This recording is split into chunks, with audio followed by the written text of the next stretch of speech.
गर्मी से परेशान इस लड़के ने जैसे ही अपना पुराना कूलर चालू किया, अचानक कूलर बोल पड़ा, पानी डालो वरना मैं तुम्हें जला दूंगा।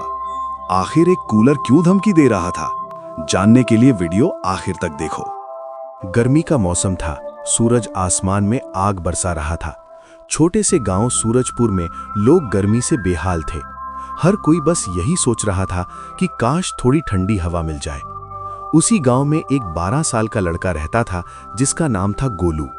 गोलू बहुत शरारती लेकिन दिल का अच्छा बच्चा था। उसके घर में एक पुराना सा कूलर था जो हर साल गर्मी में ही चालू होता था और बाकी समय कोने में पड़ा रहता था। एक दिन गोलू की माँ बोली, गोलू बेटा जाकर कूलर साफ कर दो, नहीं तो ये फिर से काम नहीं करेगा। गोलू ने मुंह बनाते हुए कहा, माँ ये पुराना कूलर कुछ काम का नहीं है, बस आवाज करता है। लेकिन माँ के कहने पर वो कूलर साफ करने चला गया। जैसे ही उसने कूलर का कवर हटाया, अंदर से बहुत सारी धूल और मिट्टी निकली। गोलू साफ सफाई करने लगा। अचानक उसे कूलर के अंदर एक चमकती हुई छोटी सी चाबी मिली। गोलू हैरान हो गया, ये क्या है? कूलर के अंदर चाबी? उसने मजाक में वो चाबी कूलर के पीछे लगे एक छोटे से लॉक में डाल दी। क्लिक! अचानक कूलर से तेज रोशनी निकली और कूलर खुद ब खुद चालू हो गया। और फिर, अरे भाई, आखिर किसी ने मुझे जगा ही दिया। गोलू डर गया और पीछे कूद गया। ये आवाज कहां से आई? कूलर बोला, डरो नत, मैं ही हूं, तुम्हारा कूलर। गोलू की आंखें फटी की फटी रह गईं। तू बोल कैसे रहा है? कूलर ने हंसते हुए कहा, मैं कोई आम कूलर नहीं हूं, मैं जादुई कूलर हूं, लेकिन तुम लोगों ने मुझे सालों से ठीक से रखा ही नहीं, इसलिए मैं सोया हुआ था। गोलू धीरे धीरे उसके पास आया। तो अब तू क्या करेगा? कूलर बोला, अगर तुम मेरा ध्यान रखोगे, पानी भरोगे, साफ रखोगे, तो मैं तुम्हें ऐसी ठंडी हवा दूंगा कि पूरी गर्मी भूल जाओगे। गोलू खुश हो गया, सच में? फिर तो मजा आ जाएगा। उस दिन से गोलू ने कूलर का खूब ध्यान रखना शुरू कर दिया। रोज पानी भरता, सफाई करता और कूलर भी अपना वादा निभाता। इतनी ठंडी हवा देता कि पूरा घर खुश हो जाता। धीरे धीरे गोलू के दोस्त भी उसके घर आने लगे। एक दिन उसका दोस्त सोनू बोला, यार तेरे घर में तो एसी से भी ज्यादा ठंडक है। गोलू मुस्कुराया, यह सब मेरे कूलर का कमाल है। लेकिन गोलू ने कूलर के बोलने वाली बात किसी को नहीं बताई। समस्या की शुरुआत। कुछ दिनों बाद गोलू थोड़ा लापरवाह हो गया। उसने कूलर में पानी डालना कम कर दिया और सफाई भी नहीं की। एक दिन कूलर ने धीरे से कहा, गोलू मुझे बहुत प्यास लगी है, पानी डाल दो।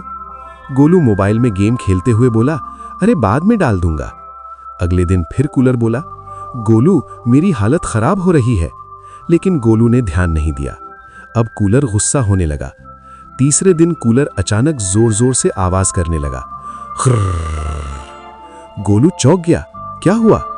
कूलर गुस्से में बोला, तुमने मेरा ध्यान नहीं रखा, अब मैं तुम्हें भी ठंडी हवा नहीं दूंगा। और अचानक गर्म हवा चलने लगी।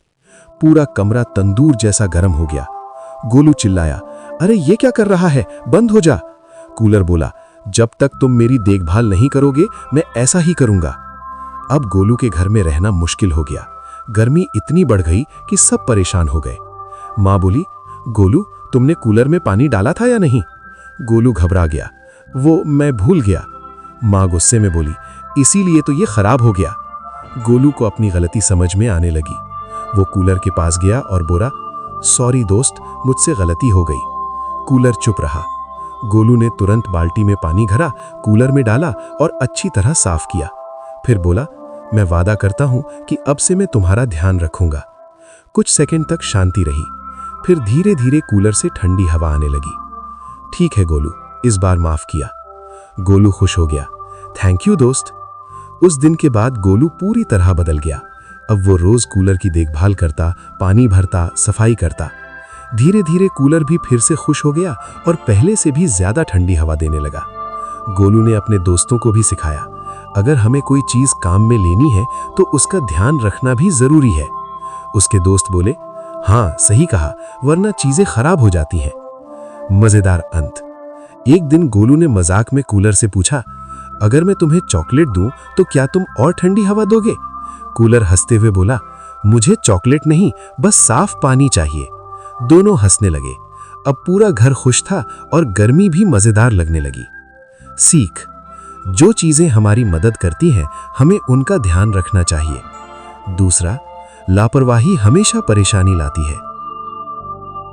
अगर आपको ये कहानी पसंद आई हो तो वीडियो को लाइक करें और ऐसे ही मजेदार कार्टून देखने के लिए हमारे चैनल को सब्सक्राइब करें। मिलते हैं अगली मजेदार कहानी में।